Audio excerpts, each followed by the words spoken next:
In 2018, deep inside a Philippine jungle, 12 Indian commandos walked onto a killing field they thought they owned. They had come to prove their legendary reputation against an elite unit of Filipino Special Forces known as the SSG. What happened in the next 48 hours did not just decide a winner. It made military experts around the world go silent. This is the true story of a challenge that turned into a nightmare, a brotherhood that became a wound, and a love that refused to die even when everything else did. The sun had not yet risen over the Filipino province of Zambales when 12 Indian commandos stepped off a military transport plane. Their boots hit the tarmac with a rhythm that sounded like thunder. Each man carried 80 pounds of gear. Each man had killed before. Each man believed he was the best. The lead commando, Major Vikram Singh, adjusted his black balaclava and looked at the jungle waiting beyond the fence line. He had fought in Kashmir. He had survived counterterrorism operations that never made the news. He had trained with the American Green Berets and the British SAS. To him, this Filipino mission was not a challenge. It was a courtesy visit. The Filipino officers who greeted them did not salute the same way. They placed their right hands over their hearts instead of their foreheads. Major Singh noticed this immediately and filed it away as undisciplined. The Filipino commanding officer was a man named Captain Emmanuel Reyes. He was 47 years old, 5 feet 6 inches tall, and weighed maybe 140 pounds after a heavy meal. He wore no patches, no badges, no medals. Just a faded green uniform and a smile that did not reach his eyes. Major Singh looked down at him and extended his hand. Captain Reyes shook it gently, like a man who had nothing to prove. Behind Reyes stood 12 Filipino soldiers from the Special Security Group, the SSG. They were the elite of the Filipino armed forces. They were also smaller than the Indians. Quieter. Some of them were not wearing boots but sturdy sandals. One of them, a young Filipino with a boy's face, kept glancing at a photograph tucked into his helmet strap. The exercise had been arranged 6 months earlier through back channels. India wanted to test its special forces against a different kind of enemy. The Philippines had accepted because they wanted to prove that their men were not just American-trained puppets. The rules were simple. A 2-day simulated combat search and rescue mission. The Indians would play the rescuing force. The Filipinos would play the hostage holders and the hostile environment. The location was a 5-square-mile section of jungle near the old Subic Bay military base. No live ammunition. Only blank rounds, smoke grenades and laser tag systems mounted on rifles. Victory conditions. The Indians had to extract a simulated downed pilot from a designated hut within 48 hours. The Filipinos had to prevent that from happening. Major Singh agreed to all terms in under 30 seconds. Captain Reyes nodded and said nothing.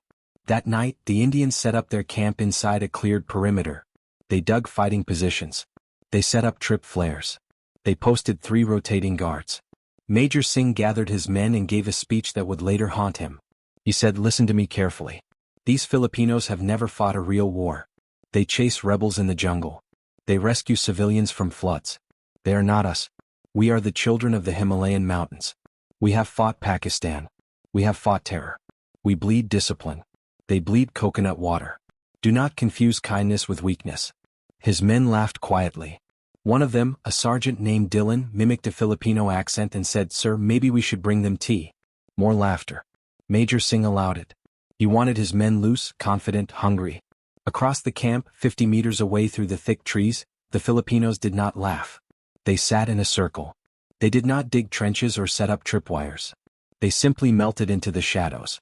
Captain Reyes spoke only once. He said, "Remember why we are here. Not for pride. For each other." The young Filipino with the photograph, his name was Private Leonardo Cruz, called Leo by everyone, touched the picture again. It was his mother. She was sick. His salary as an SSG operative paid for her dialysis. Leo was 22 years old. He had never left the Philippines. He had never killed a man. But he could move through the jungle like smoke. The next morning, the exercise began with a single green smoke grenade. Major Singh split his 12 men into 3 fire teams. Alpha team would push straight through the center of the jungle. Bravo team would swing left along a dry riverbed. Charlie team would circle right and come up behind the target hut. The plan was aggressive, simple, and based on Indian Army doctrine that had worked for decades. Within the first hour, Alpha team encountered their first problem. The jungle was not like Kashmir. The trees grew so thick that 2 men could not walk side by side. The humidity soaked through their tactical suits within minutes. Vines wrapped around their ankles like deliberate traps. And the heat The heat was a living thing that pressed against their chests and made every breath feel like drinking steam. Sergeant Dillon, the same man who had mocked the Filipinos, stopped to wipe sweat from his eyes. When he looked up, his point man was gone. Not captured. Not killed in simulation. Just gone. The man's name was Ravi. He had been 2 steps ahead. Now there was only empty green. Alpha Team froze. They called out on the radio. Static. They checked their laser tags. No hits. Ravi had simply vanished. What Alpha Team did not know was that Ravi had walked directly into a Filipino ambush that was not an ambush. Captain Reyes had not set up defensive positions. He had not laid mines or tripwires. He had simply asked his men to become part of the jungle. Leo had been the one to find Ravi. The young Filipino had climbed a bolete tree 30 feet high and waited. He did not move for 90 minutes. Ants crawled across his neck. A monitor lizard passed below him. He did not blink. When Ravi walked underneath, Leo dropped a single dried leaf onto the Indian's helmet. Ravi looked up. Leo was already gone. But the distraction worked. 2 other Filipinos, both veterans of the Sulu Archipelago counterinsurgency, rose from a bed of dead leaves and pressed their rifle muzzles against Ravi's back. Simulated kill. The first Indian was out of the exercise before he could fire a single blank round. Major Singh heard the news over the crackling radio. His response was immediate and professional. He ordered Bravo Team to increase speed. He ordered Charlie Team to climb higher and use ridge lines for observation. He did not panic. But for the first time he felt a cold thread wrap around his spine. By noon the Indians had lost 3 more men. Not in a firefight. There was no firefight. The Filipinos refused to engage in open combat. Instead they appeared like ghosts. One Indian stopped to drink from his canteen. A Filipino voice whispered from the bushes, "You are dead." No shot. Just the whisper. The Indian turned, saw nothing, and then felt a tap on his shoulder. Another Filipino had circled behind him. Simulated knife kill. Another Indian stepped into what looked like solid ground. It was not. It was a mud pit covered with leaves and thin branches. He sank to his waist. Before he could free himself, 2 Filipino soldiers emerged from the trees, laughing softly, and tagged him. The Indian Commandos were trained for high-altitude warfare, for urban counterterrorism, for lightning raids on terrorist hideouts. They were not trained for a jungle that fought back. Major Singh called for a tactical pause. He assembled his remaining 8 men in a small clearing. For the first time he saw doubt in their eyes. Sergeant Dillon's face was streaked with sweat and something else. Fear. Not fear of death. Fear of looking foolish. Fear of losing to men in sandals. Captain Reyes watched all of this from a position less than 200 meters away. He had not fired a single simulated shot. He did not need to. His men were executing a doctrine that had been passed down for generations. Filipino hunters, Filipino guerrillas, Filipino soldiers, they had learned to fight in this environment since before the Spanish arrived. The jungle was not their enemy. The jungle was their mother. Leo, the young private, had now accounted for 3 simulated kills himself. He moved like water. He knew every vine, every root, every sound. But Leo was also tired. His mother's illness weighed on him. He had not slept well in weeks. During a brief pause in the action, he pulled out the photograph again. A Filipino sergeant named Guerrero saw him and said nothing. He simply handed Leo a piece of dried mango. Leo chewed it slowly. He thought about his mother's hands. How small they had become. How she still smiled every time he visited. He thought about the money this mission would bring. About the honor. About the weight of being chosen for the SSG. Then he put the photograph away and moved back into the green. The afternoon brought the first real confrontation. Bravo Team, under the command of a young Indian lieutenant named Arjun, had found the dry riverbed that led directly to the target hut. They moved fast, using the banks for cover. They could see the hut now. A simple bamboo structure with a nipa roof. Inside, a dummy dressed in a pilot's flight suit sat tied to a chair. The objective was right there. Lieutenant Arjun radioed Major Singh. "Sir, I have eyes on the target. No Filipino contact. Request permission to extract." Major Singh hesitated. It felt too easy. But the exercise clock was ticking. He gave the order. Bravo Team broke cover and sprinted toward the hut. They made it halfway. Then the ground exploded. Not with real explosives. With smoke. 5 smoke grenades detonated simultaneously from hidden positions around the hut. White smoke billowed everywhere. The Indians could not see. They dropped to one knee and fired blank rounds in every direction. But the Filipinos were not in the smoke. They were above it. Leo and two other Filipino soldiers had climbed into the trees over the hut before the Indians even arrived. They waited until the Indians were blind. Then they dropped down behind them. 1 tap per man. 3 simulated kills in less than 4 seconds. Lieutenant Arjun spun around, his rifle raised. Leo was already gone. Back into the trees. Back into the green. Major Singh heard the news and felt something he had not felt in 15 years of service. Humiliation. He had started the day with 12 elite commandos. Now he had 5 left. The Filipinos had not lost a single man. Not one simulated casualty. The exercise was only halfway finished. He gathered his remaining men in a tight circle. He did not give a speech about pride or country or honor. He said only this: we underestimated them. That ends now. From this moment we fight like we are already dead. The 5 Indians moved differently after that. Slower. Lower to the ground. They stopped using their radios. They stopped talking. They became hunters. But the jungle was changing too.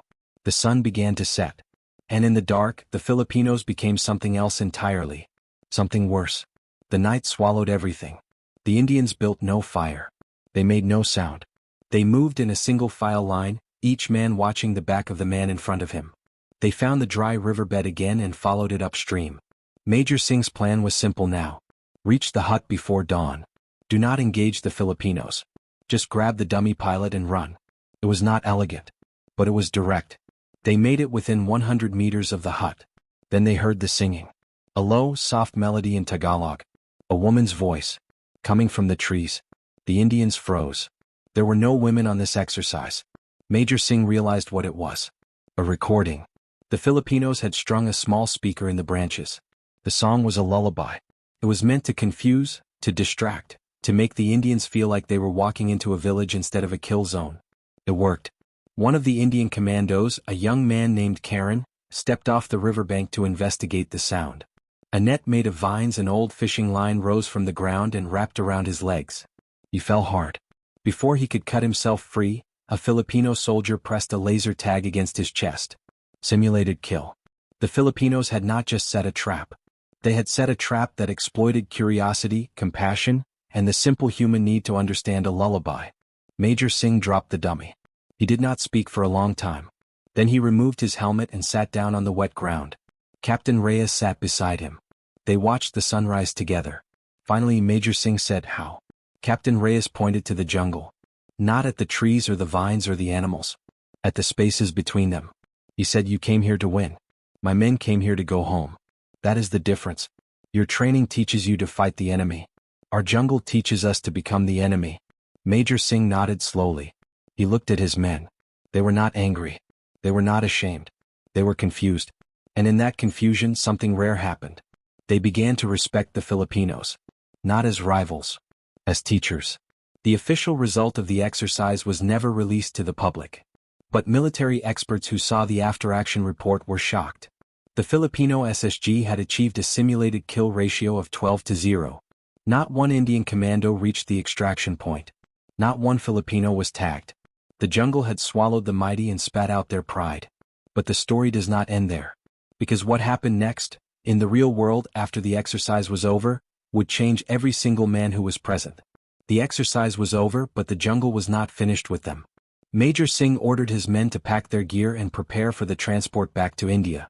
They moved slowly, silently. The weight of defeat pressed down harder than any rucksack. Sergeant Dillon, the same man who had mocked the Filipinos, now could not look them in the eye. He busied himself with rolling his sleeping mat over and over, the same motion as if repetition could undo the last 2 days. Private Leo watched the Indians from a distance. He felt no joy in their loss. His mother had taught him that victory means nothing if it makes another human being small. He walked over to Sergeant Dillon and offered him a piece of dried mango. The same kind his own sergeant had given him. Dillon stared at the offering. Then he took it. He did not say thank you. He did not have to. The small gesture said everything. Captain Reyes approached Major Singh. He did not gloat. He did not give a speech about Filipino superiority. He simply said, "Your men fought well. The jungle is not fair. It does not care about your medals or your training. It only cares about who listens." Major Singh looked at the older man. For the first time he saw the weight Captain Reyes carried. The Filipino captain had dark circles under his eyes. His hands shook slightly when he thought no one was watching. He had buried friends. He had carried wounded men through this same jungle. He had done things that did not appear in any official report. Major Singh said, "I want my men to learn from yours. One more day. Not an exercise. A walk. Just a walk through the jungle. Let them see what you see." Captain Reyes nodded. He called his men together and explained the request. The Filipinos agreed immediately. Not because they wanted to teach, because they wanted to share something sacred. The jungle had raised them. Now it would speak to the visitors. The next morning they walked. No rifles. No laser tags. No competition. Just 13 Indians and 12 Filipinos moving through the Green Cathedral. Captain Reyes led the way. He stopped often. He pointed to things the Indians had never noticed. A certain vine that held fresh water when cut. A certain leaf that could stop bleeding when chewed into a paste. A certain bird call that meant a monitor lizard was nearby. The Indians listened like children. They asked questions. They touched the bark and smelled the flowers. The tension of the exercise melted away, replaced by something older. Curiosity. Wonder. The shared language of men who lived by their hands and their instincts. Private Leo walked beside a young Indian commando named Karen, the same one who had fallen into the net trap the night before. Karen asked Leo about the photograph in his helmet. Leo pulled it out. He said, "My mother. She is sick. I fight so she can live." Karen said nothing for a long time. Then he reached into his own pocket and pulled out a small cloth pouch. Inside was a silver coin from a temple in his village. He said, "This has protected me through 12 missions. Now it will protect your mother." Leo tried to refuse. Karen closed the young Filipino's hand around the coin and held it there. Two soldiers from two countries standing in the middle of a jungle, sharing something that no exercise could measure. The walk continued for 3 hours. They stopped at a small stream to drink. Captain Reyes pointed to a rock formation that looked like a sleeping man. He said, "The old ones say that rock was a warrior who loved the jungle so much he refused to leave. He turned to stone so he could guard it forever." The Indians smiled. Some of them touched the rock. Then the ground shook. Not hard. A small tremor, like the earth was shifting in its sleep. Everyone froze. Captain Reyes held up his hand. He listened. The birds had gone silent. The insects had stopped buzzing. That silence was not normal. That silence was danger. He whispered, "Everyone stay exactly where you are. Do not move your feet. Do not shift your weight." The Indians obeyed without question. Major Singh felt his heart pound against his ribs. He looked down at his boots. He had stepped on a patch of dirt that looked slightly different from the rest. Slightly raised. Slightly darker. He knew what it was before Captain Reyes said it. A landmine. Not from the exercise. From a real war. A forgotten ghost from decades ago, when the jungle had been a battlefield between the Philippine military and rebel groups. The earth had swallowed the mine and never let go. Until now. Until an Indian commando put his weight on it. Captain Reyes moved slowly. 1 inch at a time. He knelt beside Major Singh and examined the ground. The mine was old. Russian-made. Probably from the 1980s. The casing was cracked. The explosive inside could still detonate. The pressure switch was rusted but functional.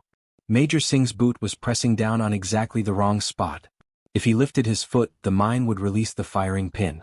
If he shifted his weight, the mine would trigger. If he breathed too hard, nothing might happen, or everything might happen. There was no way to know. Captain Reyes looked up at Major Singh. Their eyes met. The Filipino captain said, "I am going to ask my men to leave. Then I am going to stay with you. We will figure this out together." Major Singh shook his head. "No. Get everyone out. I will take the blast alone." Captain Reyes ignored him. He turned to his men and gave a hand signal. "Retreat." Now. The Filipinos understood. They began backing away, each step careful, each breath controlled. But Private Leo did not move. He stood frozen, staring at the ground, at the mine, at the two captains. His mind raced through every piece of training he had ever received. There was no protocol for this. No manual. No easy answer. Then he remembered something his mother used to say. "When you do not know what to do, do what love tells you." Leo stepped forward. Captain Reyes saw Leo approaching and hissed, "Go back. That is an order." Leo kept walking. He knelt on the other side of Major Singh. He pulled a small knife from his belt. Not a weapon. A tool. He said, "Sir, the pressure switch on this mine is rusted. That means it might not trigger immediately when the weight is removed. There might be a delay. 1 second. Maybe 2. That is enough."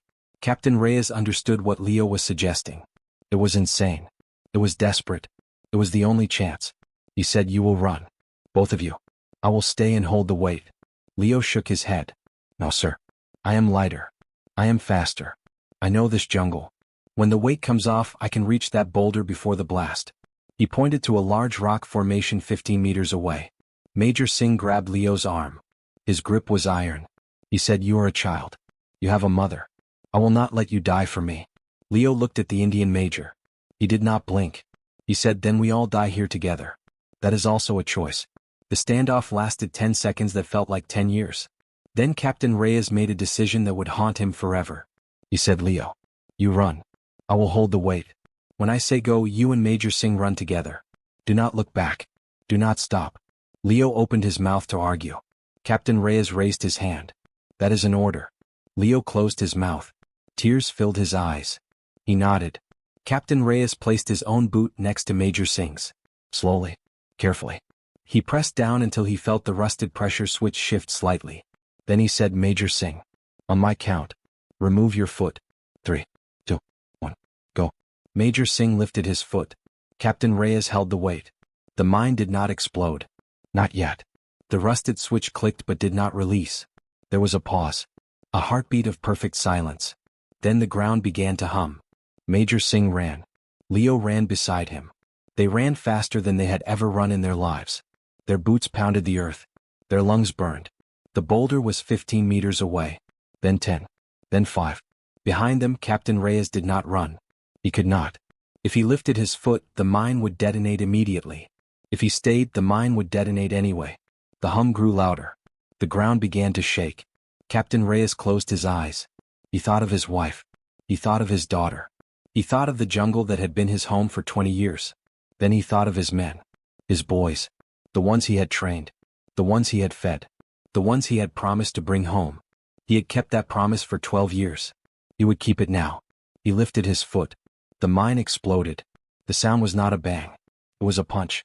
A physical force that slammed into everyone's chest. Major Singh and Leo hit the ground behind the boulder as chunks of metal and dirt rained down around them. Leo covered his head. Major Singh covered Leo. They lay there for what felt like forever. Then silence. Then screaming. Not from them. From the other soldiers. Major Singh lifted his head. The dust was so thick he could not see. He crawled to the edge of the boulder and looked. Captain Reyes was on the ground 20 meters away. He was not moving. His left leg was gone below the knee. His uniform was torn and blackened. But his chest was rising and falling. He was alive. Major Singh ran to him. He tore off his own shirt and wrapped it around the captain's leg. He pressed down hard. Blood poured through his fingers. He shouted for a medic. For anyone. The Filipino soldiers were already there. They had not run. They had hidden behind trees and waited. Now they emerged like ghosts made of flesh and grief. One of them, Sergeant Guerrero, carried a medical kit. He knelt beside his captain and went to work. His hands did not shake. His voice did not crack. He had done this before. Too many times. Private Leo crawled to his captain's side. He took Captain Reyes's hand. The older man's eyes fluttered open. He looked at Leo. He smiled. A small, broken smile. He said, "You ran fast." Leo sobbed. He could not speak. He could only hold the hand that had taught him everything. Captain Reyes squeezed back. Then his eyes closed again. Sergeant Guerrero finished the tourniquet. He looked up at Major Singh. He said, "We need to move him. Now. The nearest hospital is 2 hours through the jungle." Major Singh did not hesitate. He lifted Captain Reyes into his arms. The Filipino captain weighed almost nothing. A lifetime of war had burned away everything unnecessary. Major Singh began to walk. He walked through the jungle with the man who had just saved his life. Behind him, his Indian commandos fell into formation. Beside him, the Filipino soldiers fell into formation. There was no Indian team. No Filipino team. There was only one team. One brotherhood. One blood-soaked family moving through the green. They walked for 2 hours. They did not stop. They did not rest. They took turns carrying Captain Reyes. The Filipino soldiers knew the path. The Indian soldiers cleared the way. Private Leo walked at the front, the silver coin from the Indian temple pressed against his chest. He whispered a prayer. Not to his God. Not to his mother. To the jungle. Please let him live. Please let him live. Please let him live. The words became a rhythm that matched his footsteps. The jungle did not answer. But it did not stop them either. The trees parted. The vines moved aside. The ground held firm. By the time they reached the dirt road where a Filipino military ambulance was waiting, Captain Reyes had lost a lot of blood. His face was the color of ash. But his heart was still beating. The medics loaded him into the ambulance. Sergeant Guerrero climbed in beside him. The doors closed. The sirens started. The ambulance drove away, bouncing over the rutted road until it disappeared behind a wall of green. Major Singh stood at the jungle's edge. He did not know if Captain Reyes would live. He did not know if the friendship forged in blood would survive the coming days. He did not know if the military experts back home would understand what had happened here. But he knew one thing. He would never call the Filipinos weak again. He would never laugh at their sandals or their soft voices or their gentle smiles. He had seen their strength. It was not the strength of muscles or weapons. It was the strength of a people who had learned to love the ground that tried to kill them. He turned to his men. Sergeant Dillon was crying. Karen was crying. Even the hardest among them had tears on their faces. Major Singh said nothing. He simply gathered them in a circle and put his arms around them. They stood there for a long time. 12 Indian commandos. Hugging each other in a foreign jungle. Mourning a man who was not dead. Celebrating a lesson that had cost too much. That night, the Indians did not sleep in their camp. They slept beside the Filipinos. They shared food. They shared water. They shared stories. Private Leo told them about his mother. About her hands. About her smile. About the way she still sang even when the dialysis made her weak. The Indians listened. Then they passed a hat. Not because anyone asked. Because it was the only thing they could do. By morning they had collected almost 2,000 American dollars. Sergeant Dillon pressed the money into Leo's hands. He said, "For your mother. From her sons in India." Leo tried to refuse. Dillon closed the young Filipino's fingers around the cash, the same way Karen had closed them around the silver coin. He said, "That is an order." Leo laughed. Then he cried. Then he laughed again. The jungle watched. The jungle remembered. The call came at dawn. Captain Reyes was alive. His leg was gone. He would never walk without crutches. He would never lead his men into the jungle again. But he was alive. Sergeant Guerrero's voice cracked over the radio as he gave the news. The Filipinos cheered. The Indians cheered. Private Leo fell to his knees and pressed his forehead to the ground. He thanked the jungle. He thanked the silver coin. He thanked every god he had ever heard of. Then he stood up, wiped his face and walked over to Major Singh. He saluted. The Indian major returned the salute. They did not speak. There were no words big enough. The transport plane arrived at noon. The Indians loaded their gear. They shook hands with every Filipino soldier. They hugged some of them. They promised to write. They promised to visit. They promised to never forget. Major Singh was the last to board. He turned at the top of the ramp and looked back at the jungle. Then he looked at the Filipino soldiers standing in a loose line. Private Leo was in the center, the silver coin now hanging from a cord around his neck. Major Singh raised his hand in a final salute. The Filipinos raised their hands to their hearts. The ramp closed. The plane taxied. The jungle swallowed the sound of the engines. The plane landed in India 11 hours after takeoff. Major Singh did not go home. He went straight to his commanding officer's office and requested a formal debrief. Not about the exercise. About the mine. About the man who saved his life. He sat in a hard wooden chair for 3 hours while officers from 3 different branches asked the same questions in different ways. What happened? Who stepped where? Was there negligence? Was there fault? Major Singh gave the same answer every time. A Filipino captain named Emmanuel Reyes placed his own life beneath my boot so I could run. There is no fault. There is only courage. The officers looked at each other. They had read the after-action report. They knew the exercise had ended in a humiliating defeat for the Indian team. They knew a foreign officer had been maimed. They knew the media would eventually find out. Their job was to protect the reputation of the Indian Special Forces. Major Singh stood up. He said, "With respect, sirs, there is no reputation left to protect. What happened in that jungle was not a failure. It was a lesson. And if we do not learn it, we deserve to lose." He saluted and walked out before anyone could respond. 3,000 miles away, in a small hospital outside Manila, Captain Reyes opened his eyes. The first thing he saw was his wife. Her name was Elena. She had gray hair now more than he remembered. She had been crying. Her eyes were red and swollen. But when she saw him looking at her, she smiled. The same smile she had given him on their wedding day 23 years ago. He tried to speak. His throat was dry. She put a straw to his lips and let him drink. Then she said, "You are not allowed to do that again." He tried to laugh. It came out as a cough. He looked down at the blanket. He could see where his left leg should have been. The blanket lay flat. He stared at it for a long time. Then he looked back at his wife. He said, "I'm sorry." She shook her head. She took his hand. She said, "You came home.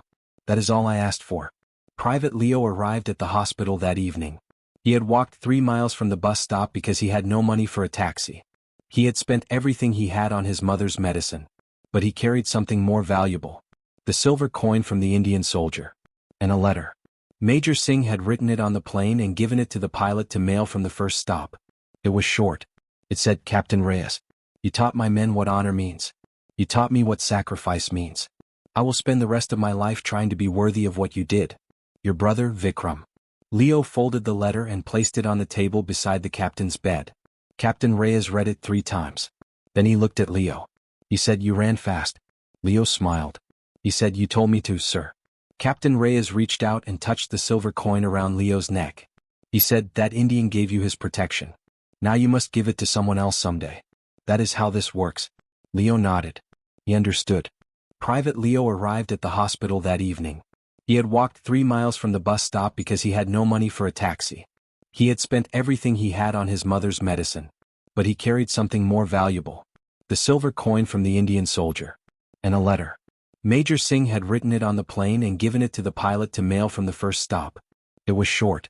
It said, "Captain Reyes, you taught my men what honor means. You taught me what sacrifice means. I will spend the rest of my life trying to be worthy of what you did. Your brother, Vikram." Leo folded the letter and placed it on the table beside the captain's bed. Captain Reyes read it 3 times. Then he looked at Leo. He said, "You ran fast." Leo smiled. He said, "You told me to, sir." Captain Reyes reached out and touched the silver coin around Leo's neck. He said, "That Indian gave you his protection. Now you must give it to someone else someday. That is how this works." Leo nodded. He understood. The news of the exercise and the mine explosion leaked to the military press 2 weeks later. The headlines were cruel. Indian Commandos humiliated in jungle exercise. Filipino SSG dominates elite Indian force. Captain loses leg in training accident. Military experts from around the world weighed in. A retired American general said on a news program, "This shows that Western-style training does not guarantee victory in asymmetric environments." A British Special Forces colonel wrote an op-ed titled, "What India Can Learn from a Small Island Nation." The Indian Ministry of Defense issued a carefully worded statement that said nothing and meant less. Major Singh was called into his commander's office again. This time he was told to stop talking to the press. He was told to stop writing letters. He was told to focus on his next assignment. He saluted and said nothing. But that night he wrote another letter. This one to the Filipino ambassador in New Delhi. It said, "I request permission to visit Captain Emmanuel Reyes in Manila. I request permission to bring my entire team. I request permission to apologize in person. Not because we lost. Because he saved us." The permission came through after 3 months of bureaucratic silence. The Indian government did not want the visit to happen. But they could not stop it without admitting there was something to hide. So they allowed it. Quietly. Without press. Without fanfare. 12 Indian commandos boarded a commercial flight to Manila. They wore civilian clothes. They carried no weapons. They brought gifts. Not military gifts. Human gifts. Blankets. Books. A wooden carving of a tiger from Sergeant Dillon's village. A box of sweets from Karen's mother. Major Singh brought a pair of crutches. Not ordinary crutches. He had commissioned a craftsman in his hometown to carve them from Himalayan oak. They were polished until they shone like honey. On each crutch, the craftsman had carved a single word. One said Brotherhood. The other said honor. They arrived at the hospital on a Tuesday afternoon. Captain Reyes was no longer in the intensive care unit. He was in a small room on the 3rd floor, near the window that faced the jungle. Not the same jungle. A different one. A park on the edge of the city.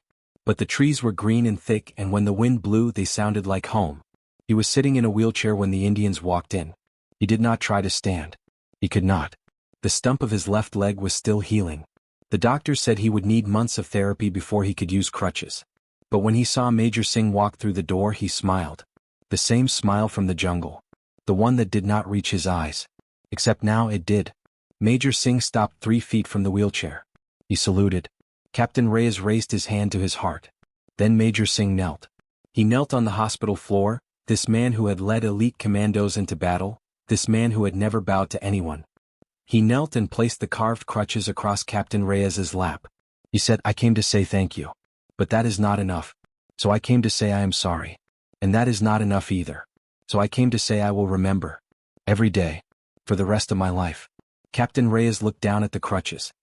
He ran his fingers over the carved words. Brotherhood. Honor. He looked back at Major Singh. He said, stand up. You are a soldier. Soldiers do not kneel. Major Singh stood. Then Captain Reyes reached out and took his hand. He said, we are the same, you and I. We bleed. We lose. We love. The only difference is the uniform. That is not a difference at all.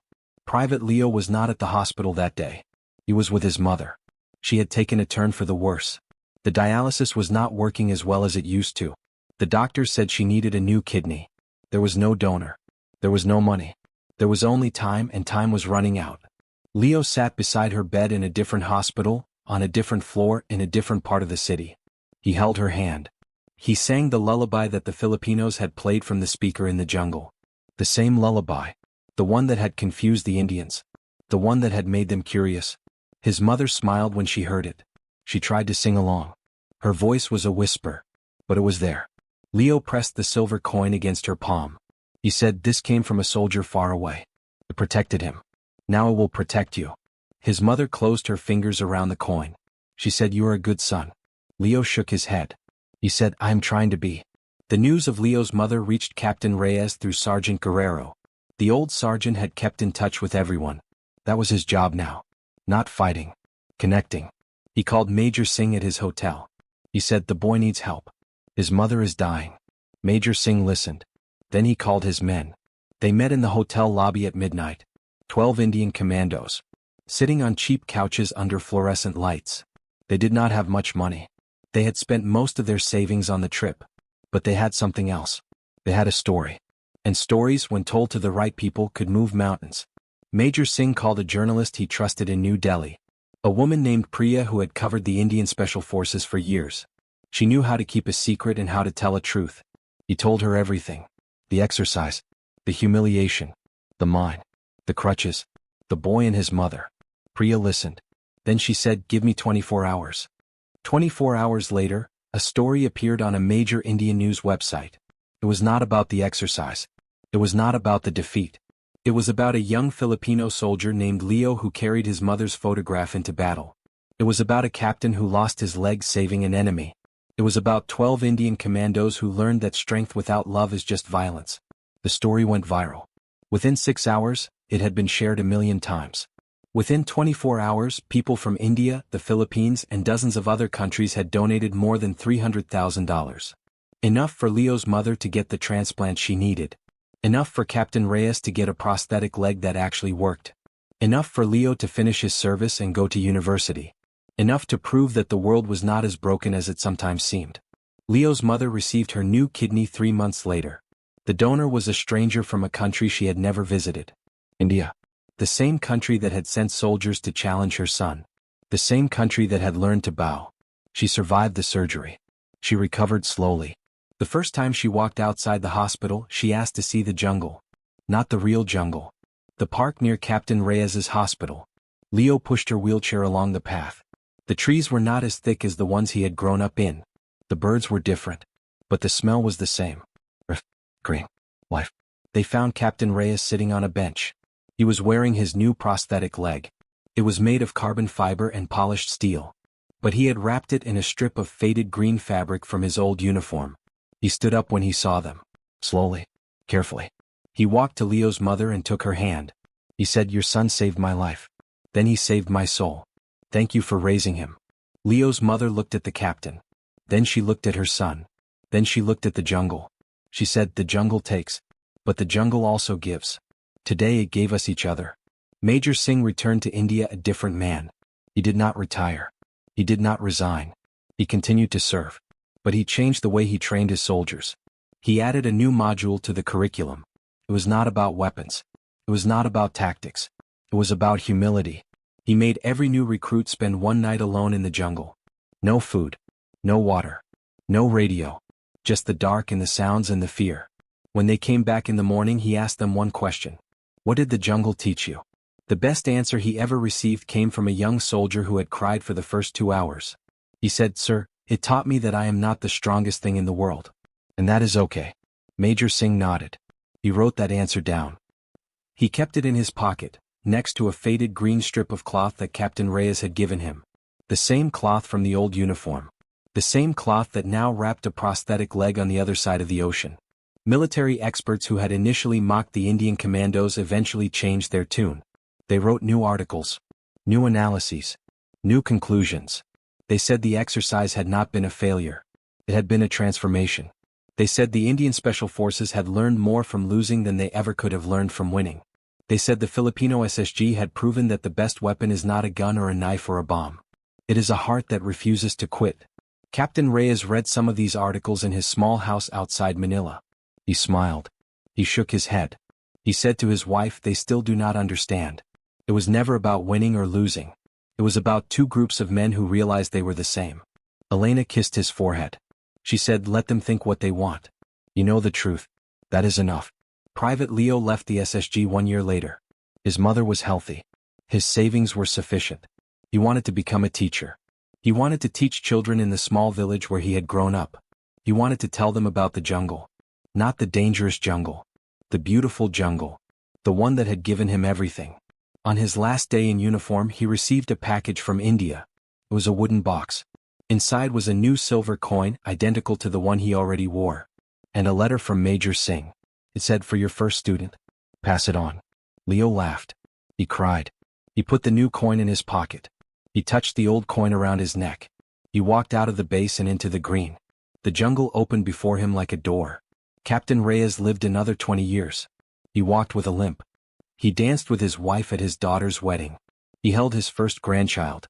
He never returned to active duty. But he visited the jungle every year on the anniversary of the explosion.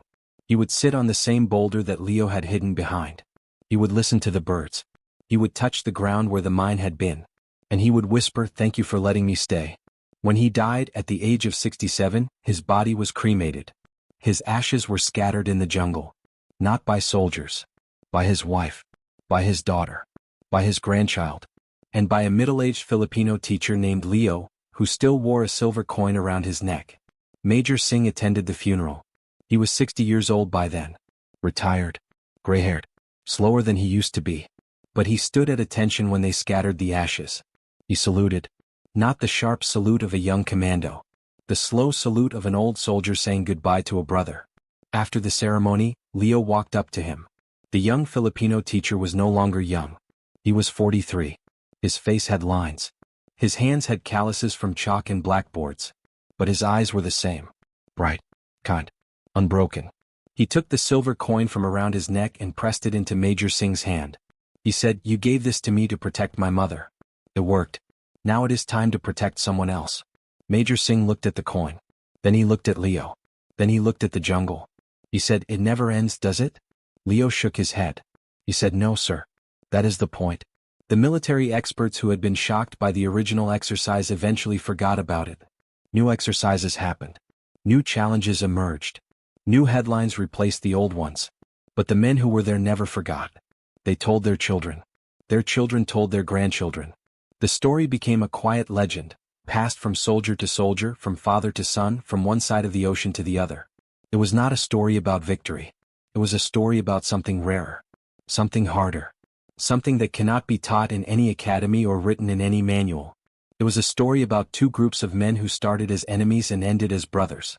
And in the end, that was the only result that mattered. The jungle remembered. And so did they.